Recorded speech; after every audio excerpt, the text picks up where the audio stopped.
Hola, bueno, hoy es 9 de noviembre del 2023.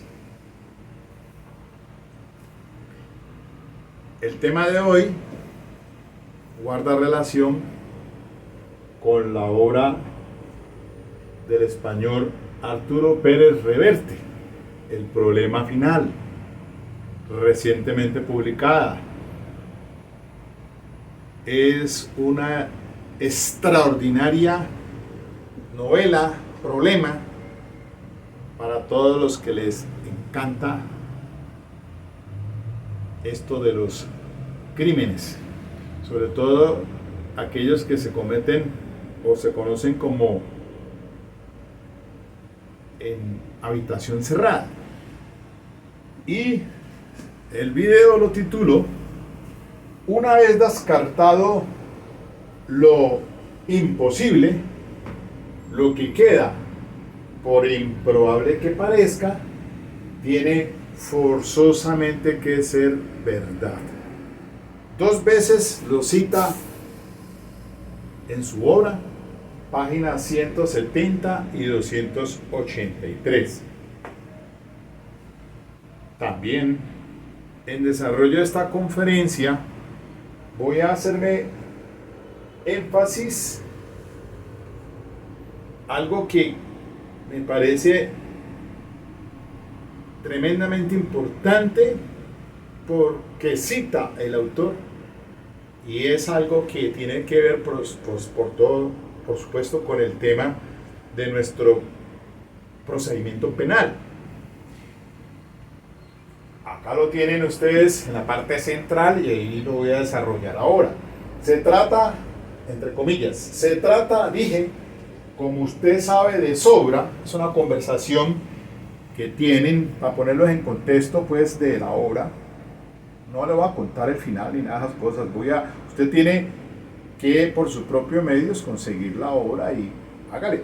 Es una lectura, una invitación a la lectura.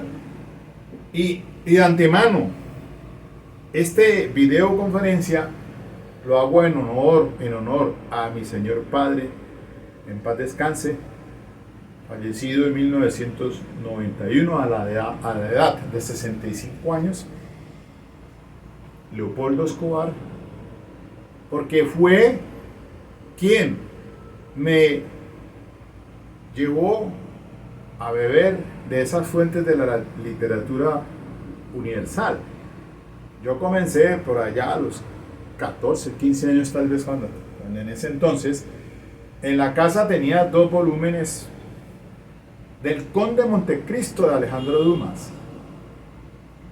Lo leí con un entusiasmo y una pasión por la literatura universal, y ahí entendí yo porque pues es importante tener nosotros pues esa lectura que debe ser obligada si quiere ser un abogado penalista. Entonces no sobra indicar a Dostoyevsky con Crimen y Castigo, Los hermanos Karamazov, La casa de los muertos, de Víctor Hugo, Los miserables, y así El proceso, Franz Kafka. Y ahora entonces estos temas que los estoy estudiándolos más a fondo con la literatura, en estos temas de novelas policiales, porque tiene que ver con la capacidad de observación que deben tener los que se dedican a la investigación criminal. Eso es fundamental. Es allí. Porque una cosa es ver y otra cosa es observar. Y ahorita voy a hacer citas que aparecen en esta extraordinaria obra de Arturo Pérez Reverte, que pues está enfocado en la realidad.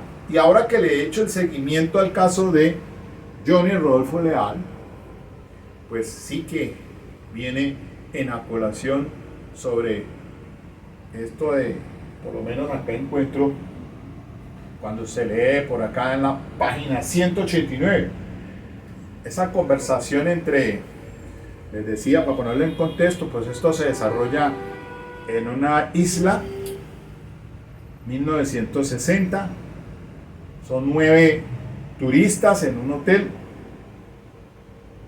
la dueña del hotel y 3 empleados, o sea, son 13 personas que quedan aisladas por una mal temporal en esa isla.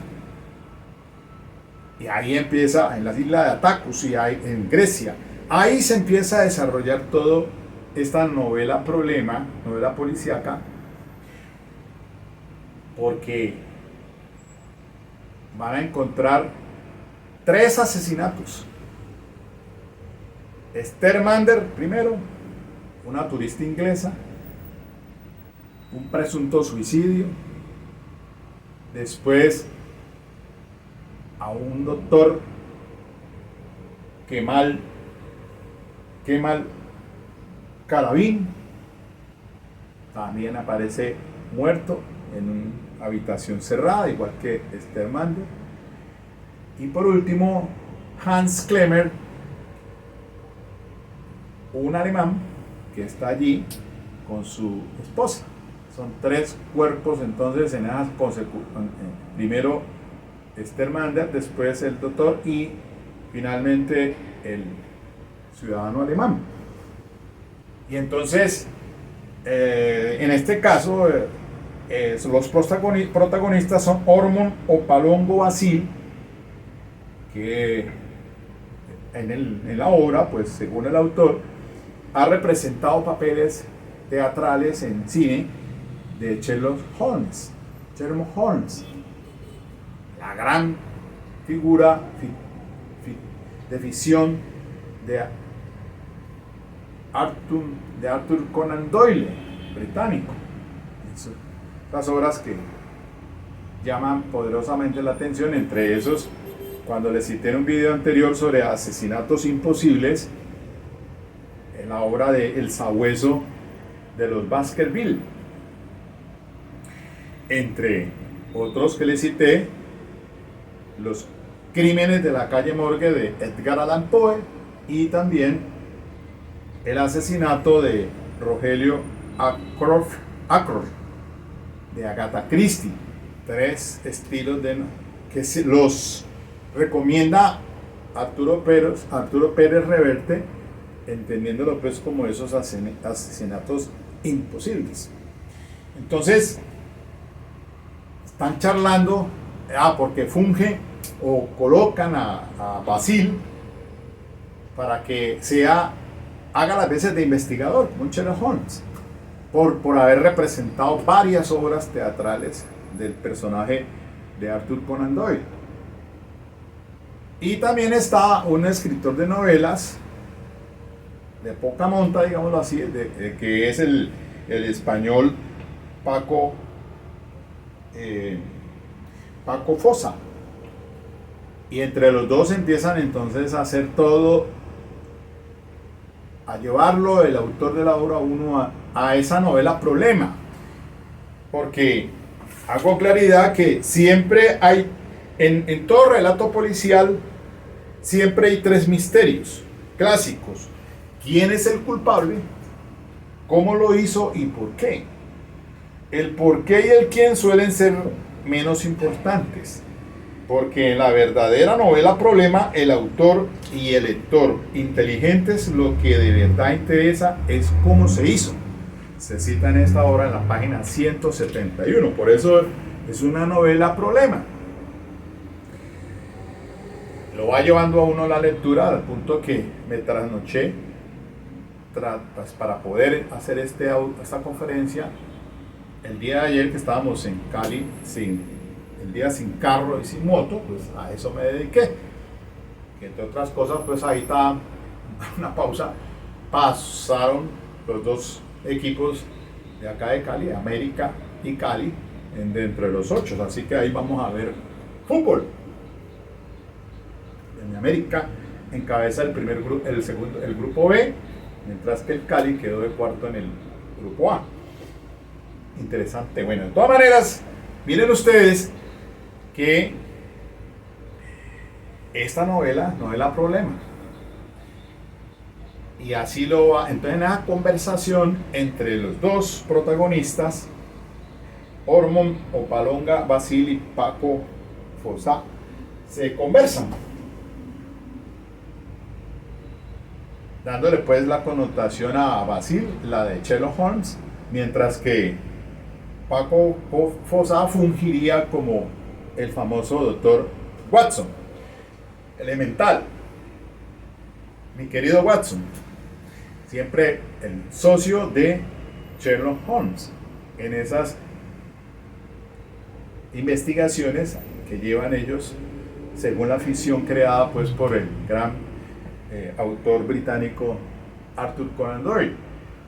Y entonces acá les decía, mire, entre comillas, página 189, así es, dijo tras pensarlo un momento, resulta raro que se hagan planes elaborados con tanta sangre fría. Por eso los crímenes en la vida real son más fáciles de resolver que en las novelas policíacas. Página 189. Por allá también tengo la cita de Arturo Pérez, dice en la página 190, son más frecuentes los crímenes vulgares que los elaborados. Y entonces, en derecho, cayendo en lo que nos aquí, el tema que manejamos en procesal penal, la ley 906 de 2004, nuestro Código de Procedimiento Penal actual, pues mire lo que dice en una conversación entre los dos, entre Basil y Fossá. Comillas, se trata, dije, como usted sabe de sobra, de construir una hipótesis que relacione los hechos, por incoherentes que parezcan, y los explique. Después hay que ponerla a prueba examinando todas las combinaciones posibles. Y si se revela equivocada, encontrar otra. ¿Estamos de acuerdo? Cierro comillas, página 264 de esta obra. Y entonces, revisando mis apuntes, me he encontrado con dos providencias de la Corte Suprema de Justicia que aquí les he explicado a ustedes sobre el modelo objetivo de conocimiento de confrontación o refutación y la efectividad de la garantía judicial de la presunción de inocencia, radicado 36357 del 2011, doctor magistrado Julio Enrique Socha Salamanca. Y hay una sentencia de la Corte Suprema de Justicia que es el radicado 33837 del 18 de mayo del 2015 del doctor Eugenio Fernández Carlier, que fuera el magistrado ponente.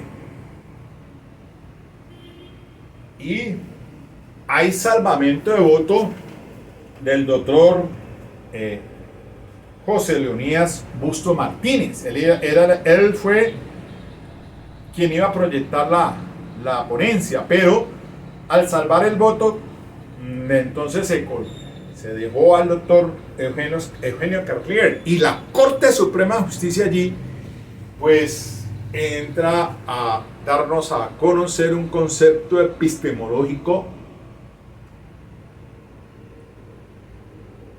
de sana crítica, y entonces se habla acerca del principio de suficiencia o de razón suficiente, que se cita o tengo así en la página 43 textualmente.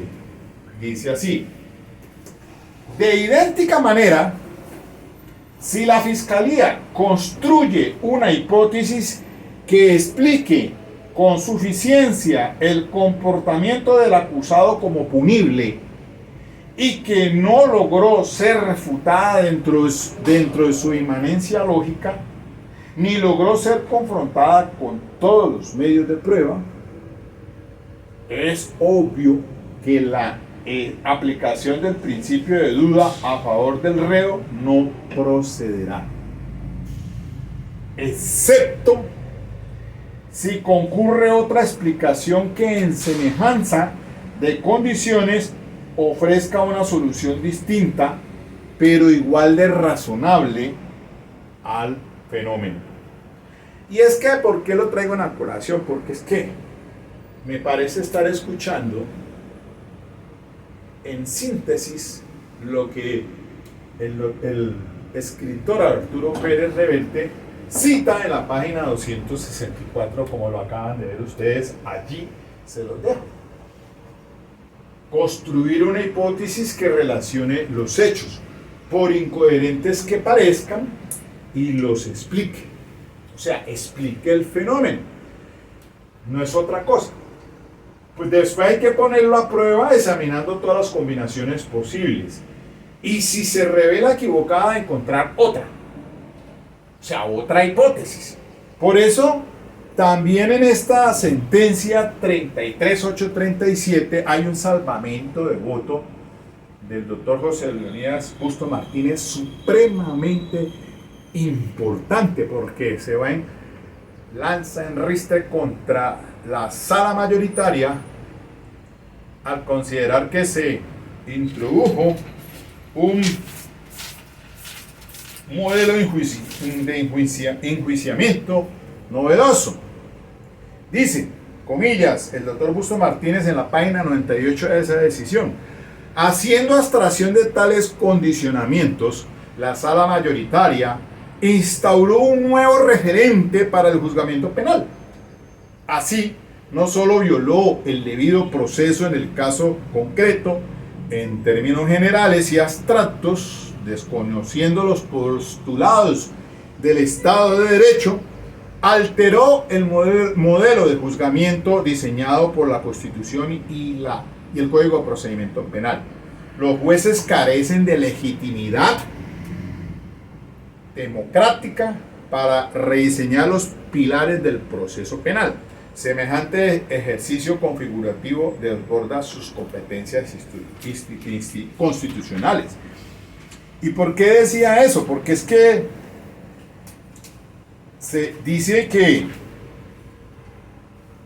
sobre el principio de razón suficiente y modelo objetivo de conocimiento de confrontación o refutación, dice, entre comillas, escudada en el principio de razón suficiente, la sala mayoritaria, en un esfuerzo por superar los múltiples interrogantes y dudas que la investigación ofrece, acude al modelo objetivo de conocimiento de confrontación o de refutación, según la 36357, que esa es la que trata específicamente sobre el modelo de confrontación o de refutación, para introducir la tesis de que el principio indubio pro reo no tiene aplicación cuando la Fiscalía ha presentado una explicación razonable del caso. Y la teoría opuesta, es decir, la expuesta por la defensa, no logra reunir un nivel de explicación razonable igual o superior. De todas maneras, pues la sala de la Corte Suprema de Justicia, pues cuando se habló de en sana crítica, se habló también habla también del rasero de Ocán, y eso lo he manejado en varias decisiones acá, porque el doctor José Leonidas Bustos dice en la página 95, entre comillas, en resumen, la premisa empleada por la sala mayoritaria para solucionar el presente caso, usada implícitamente en el fallo 41778 del 5 de marzo del 2014, donde también salvé el voto, tiene como consecuencia práctica que todo procesado, bajo circunstancias excepcionales, debe construir un discurso sustentado en medios probatorios, encaminado a demostrar las circunstancias de tiempo, modo y lugar en que ocurrió la conducta punible, siéndole obligatorio indicar con algún grado de certeza que ha sido el verdadero autor de la conducta que le ha sido imputada. Esta carga también pesa sobre los juzgadores de instancia cuando estos se propongan reconocer la existencia de una duda razonable. Y es que el caso de este radicado 33837 pues se refiere al señor Saudiel Orlando López Cruz por un homicidio agravado como inimputable, hechos sucedidos el 1 de noviembre del 2004. El juez Acubo absolvió y el ACUEN confirmó. La Corte Suprema casó condenándolo. La ponencia original, siendo ponente el doctor José Leonidas Bustos, propendía por el mantenimiento del fallo absolutorio, apoyado en 3 consideraciones principales. Primero, que las manifestaciones autoincriminatorias realizadas por el procesado ante los policiales no podían ser valoradas por haber sido efectuadas en estado de enajenación mental. Segundo, que las manifestaciones ante los médicos tratantes tampoco podían apreciarse por el mismo motivo, y además porque vulneraban la garantía fundamental del secreto profesional. Tercero, que la evidencia restante resultaba insuficiente para llegar a una decisión de condena en virtud de los múltiples interrogantes y dudas que planteaba la investigación. Es que el caso, para ponerlo en contexto, es el señor se está separando de su esposa, tienen una niña, 5 años. El señor llega a la residencia, está ya con el núcleo familiar, la esposa, la exesposa, está la mamá de la exesposa y otras personas al interior de ese núcleo familiar. Está consumiendo licor y en las horas de la madrugada, también ahí llega el compañero sentimental, que ya tenía un compañero sentimental de su exesposa o la mamá de su niña. Transcurren las horas de la madrugada, consume el licor y en esas aparece el señor, sale enloquecido diciéndoles que había matado a la niña, y ahí aparece efectivamente la niña en una situación dantesca, y se inició la investigación.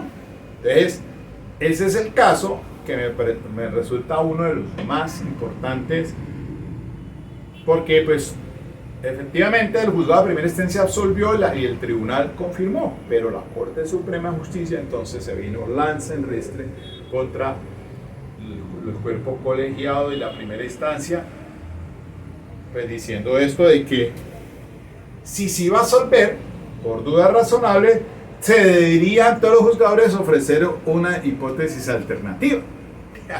Ahí el cogideme con el doctor José Leonidas y salva el voto, pues diciendo en esos términos, pues que, como lo acabo de leer, pues nuestro modelo procesal penal tiene un sistema de presunción de inocencia, el artículo 7 como indubio pro reo, y pues obviamente que hablar de ese concepto epistemológico del principio de suficiencia o de razón suficiente en este modelo procesal actual 906, pues deja mucho que pensar frente a esto, porque pues en cierta forma con la vigencia del sistema de tendencia acusatorio, este modelo de exposición de hipótesis, de teoría y de refutación, eso es lo que pues se ataca por parte del magistrado en su salvamento de voto, dado que pues existe esa presunción de inocencia o el indubio pro reo como tal, que la defensa, pues si bien es cierto, el sistema nos ha llevado a que como en el caso de Johnny Rodolfo Leal, se encuentra uno con un fiscal fortalecido, robusto, con todo el andamiaje a su disposición, como es el cuerpo de CTI, investigación, peritos y todo lo que ya vemos allí, peritos muy competentes que exalto sobre todo a la investigadora, perfiladora criminal, a que me he mencionado en varias ocasiones, porque pues efectivamente se introducen allí en juicio oral unas evidencias físicas, y por eso recordaba la radicación 43916 del 2016 de la autora Patricia Salazar Cuellar sobre la incorporación y valoración de evidencias físicas, porque ese caso pues es más que todo enfocado en el tema de los hechos indicadores, de los indicios, y volvemos a esto de esta novela, pues de novela policial de Arturo Pérez Reverte sobre ocurrencia en habitación cerrada. Pues que tenemos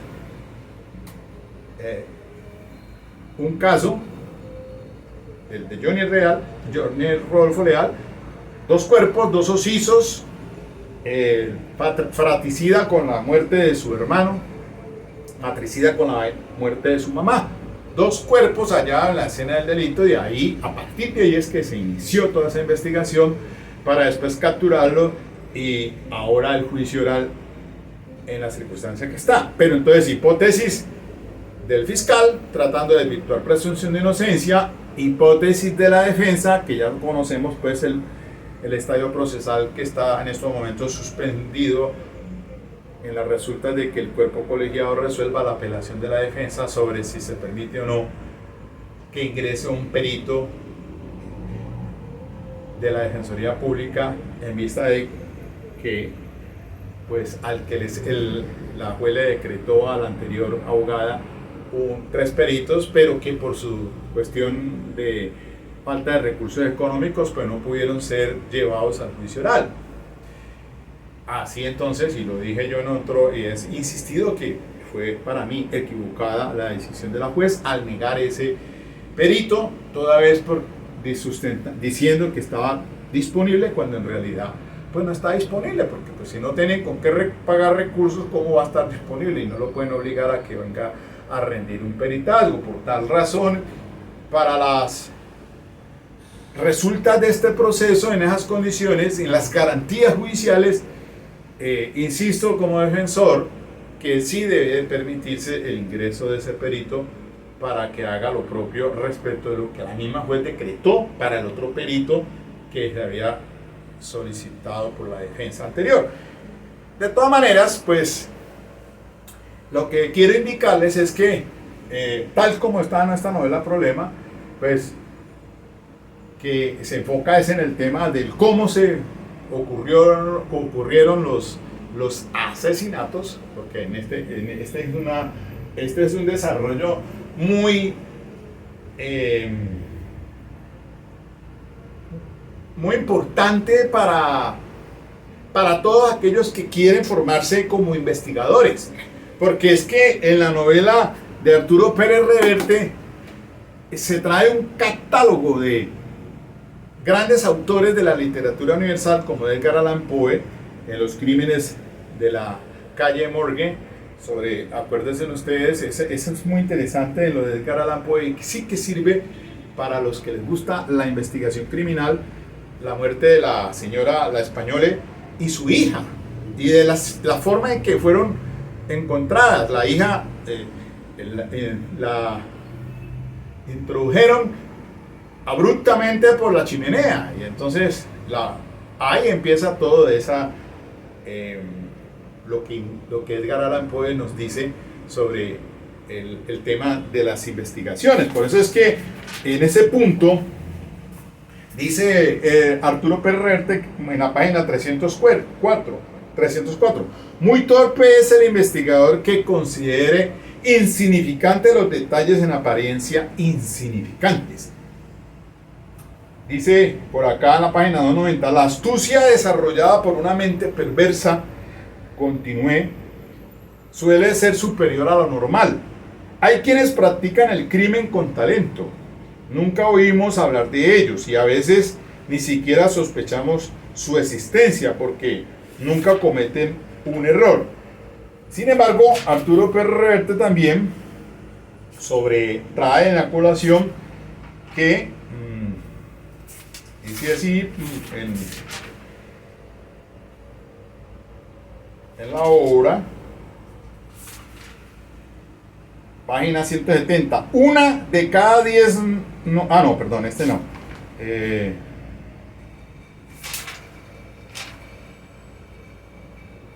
Miren el dato importante, refiriéndome al criminal, a quien comete el crimen. En las novelas y las películas respondí, página 278, respondí, los asesinatos suelen producirse tras una larga y minuciosa planificación. En la vida real, 8 de cada 10 homicidios deliberados responden a circunstancias inmediatas, casuales. Lo que se elabora después a veces es la forma de ocultarlos o disimular su autoría, y eso es muy cierto. O sea, no es usual, porque no es usual, los crímenes se cometen muchas veces, en su gran mayoría, como lo dice acá, resulta raro que se hagan planes elaborados con tanta sangre fría. Por eso los crímenes en la vida real son más fáciles de resolver que en la novela policíaca, y eso es una situación interesante para analizarla. Porque si el delito es algo corriente, la lógica suele ser una rareza. Página 188. En la misma página dice que la mayor parte de los asesinos actúan bajo impulsos, improvisando.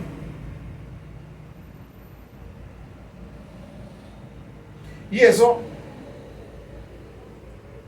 dice la página 190. De cualquier modo, me volví de pronto hacia Fossat, en la conversación que tienen los dos en esta obra. En la vida real son más frecuentes los crímenes vulgares que los elaborados. ¿No creen? Abundan los asesinos poco inteligentes. Y al respecto, miren que hasta daba pautas que uno dice, bueno, parece que el autor conoce muy bien temas de investigación. Dice por acá,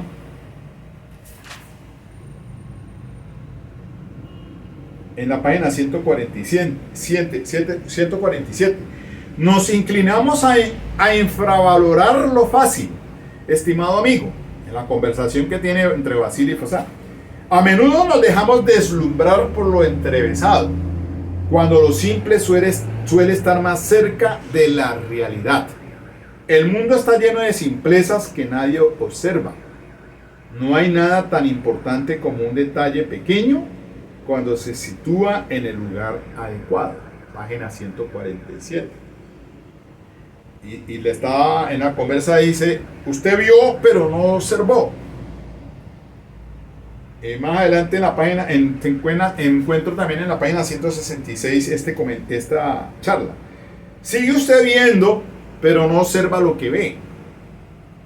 3 y 1 suman 4, pero no tal vez o en ocasiones, sino siempre.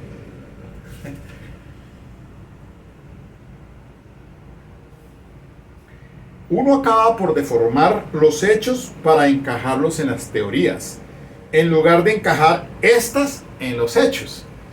Página 147.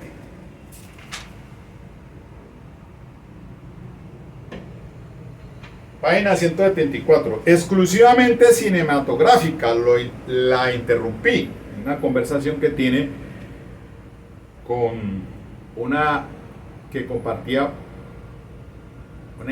Son dos damas, Esther Mander y Vesper, que van a ese hotel juntas, y en esa aparece muerta Esther. Entonces dice exclusivamente cinematográfica. Está conversando Basil con Vesper. Lo que necesitamos son verdaderos policías capaces de buscar huellas dactilares, descubrir indicios y todo lo necesario, investigadores profesionales y forenses que hagan autopsias como es debido. Yo aquí, en ese análisis que le he hecho a ese paquete del caso de Johnny Rodolfo Leal, permítame, vuelvo y me lo traigo para acá. Pues es que elemental Watson, diríamos aquí que unge como el Sherlock Holmes, el doctor Mario Burgos, ha llevado todo su arsenal de pruebas y he hecho aquí énfasis en una perfiladora criminal que ingresó como testigo del señor fiscal, y es la testigo número 29, que la tengo yo como tal, Andrea Carolina Contreras Poveda, investigadora perfiladora criminal, analista criminal, de todas, pues obviamente teniendo en cuenta, claro, los peritos forenses, para indicar una cosa que en este caso Johnny Leal, una vez descartado lo imposible, y esto por qué lo digo, porque es que ayer un cibernauta me escribió, a mí que me expliquen eso de cómo es que el señor Mauricio Leal se iba a clavar el cuchillo y luego va a la cocina y coge otro cuchillo y acaba pues de suicidarse. Claro, eso le escribí yo, esto, página 170 y 183 que escribe Arturo Pérez. Una vez descartado lo imposible, por improbable que parezca, tiene forzosamente que ser verdad. Es que si se descarta lo imposible, ¿qué es lo imposible? ¿Quién descartó lo imposible?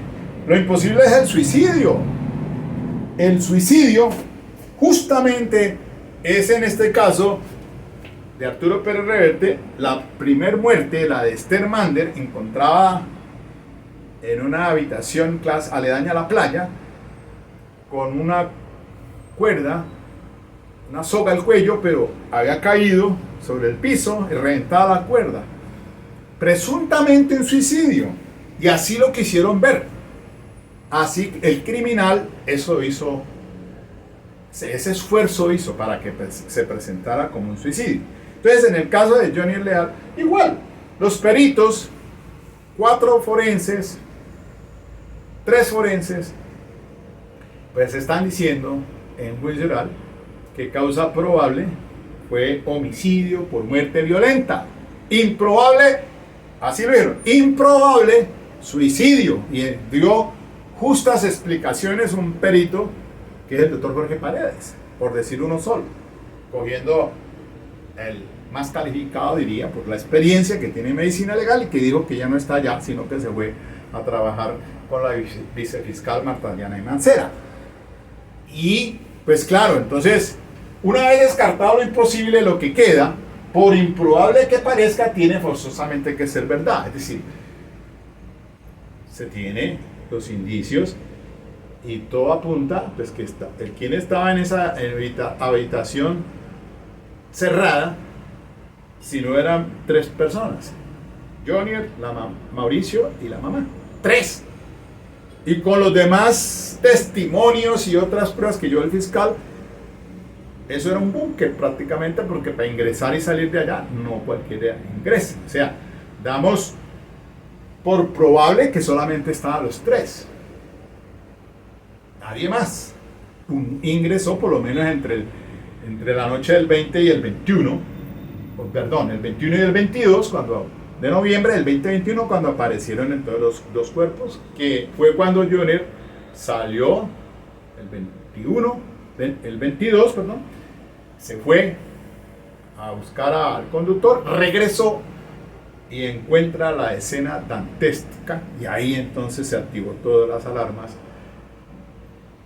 pero lo he dicho yo aquí, Jonier Rodolfo salió casi antes de la medianoche, en las horas de la tarde-noche, y regresó antes de la medianoche del día 21.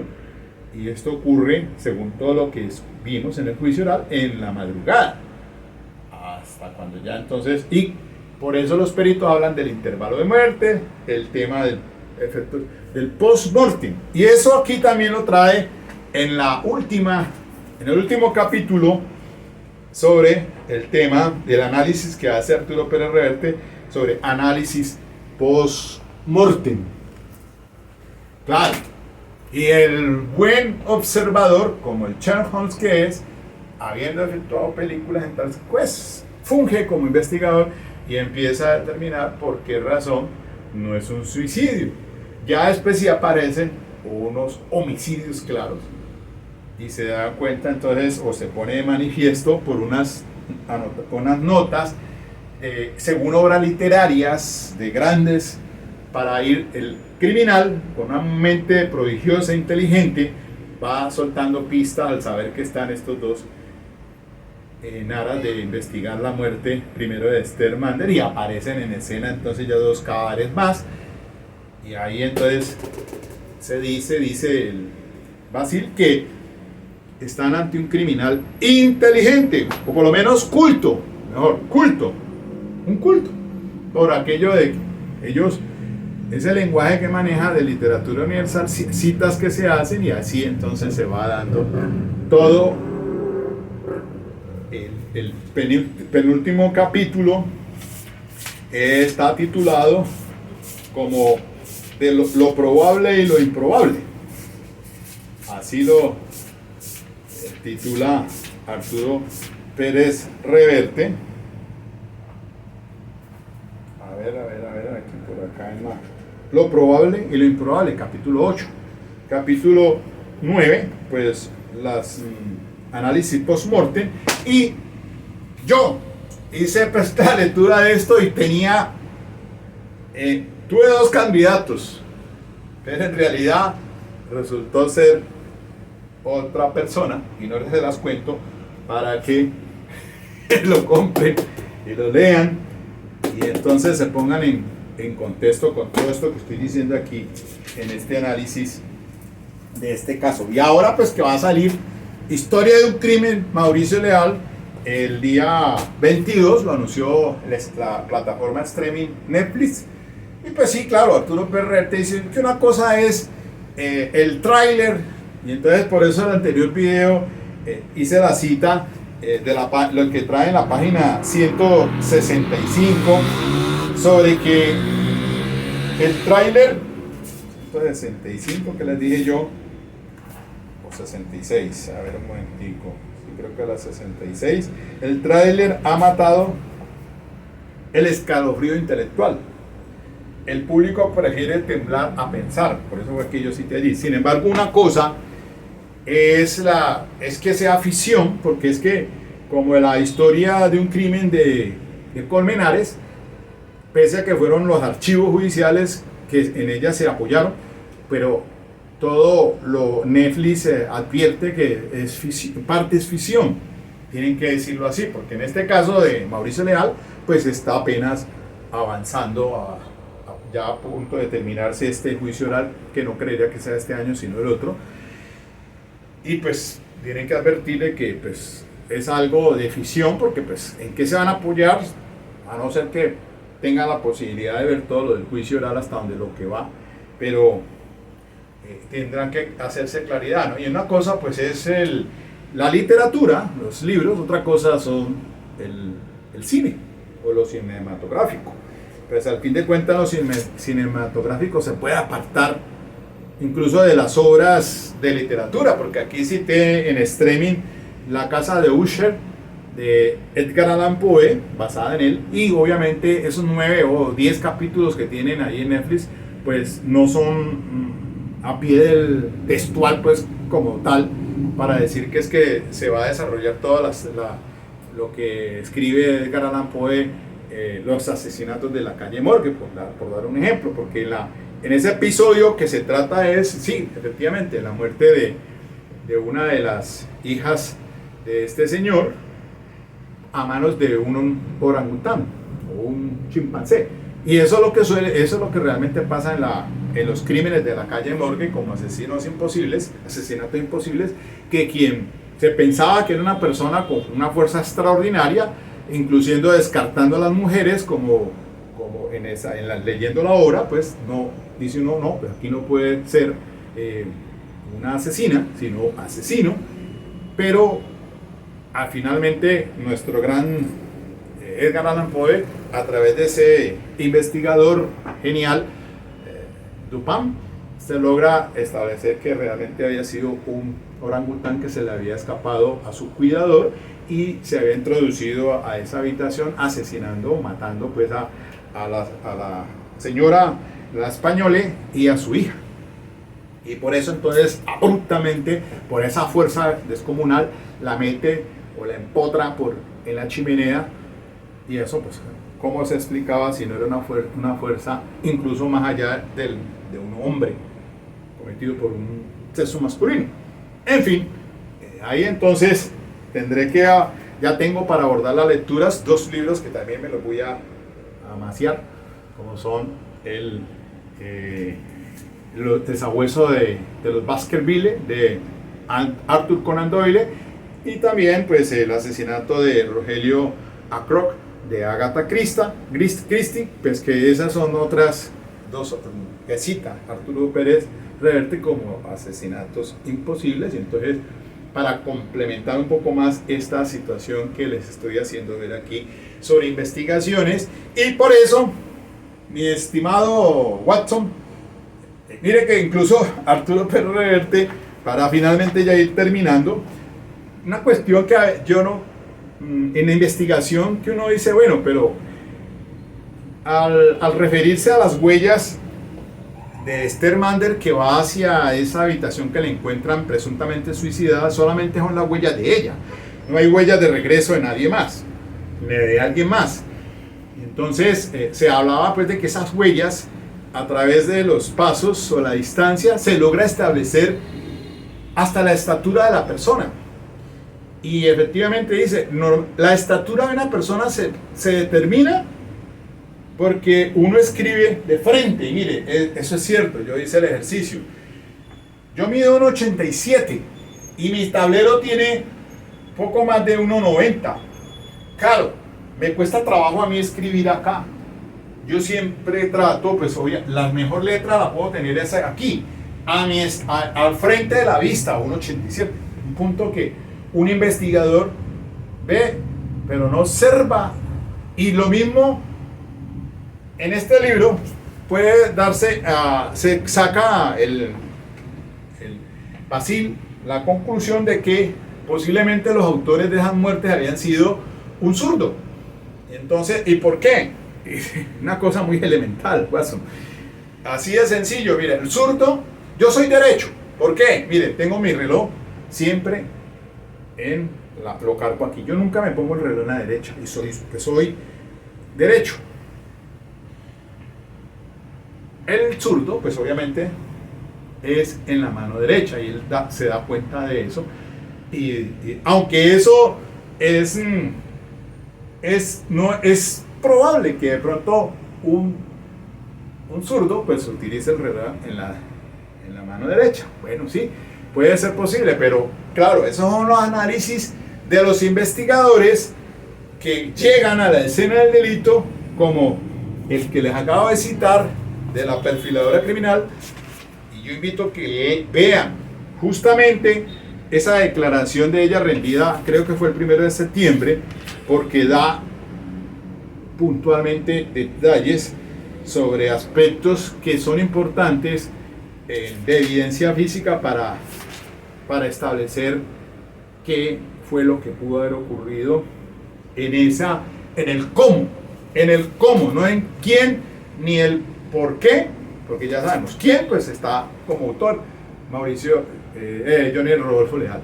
El por qué, pues situación económica, ya sabemos, pero el cómo, entonces ahí se habla de temas de trascendental importancia que solamente es aperito a las preguntas que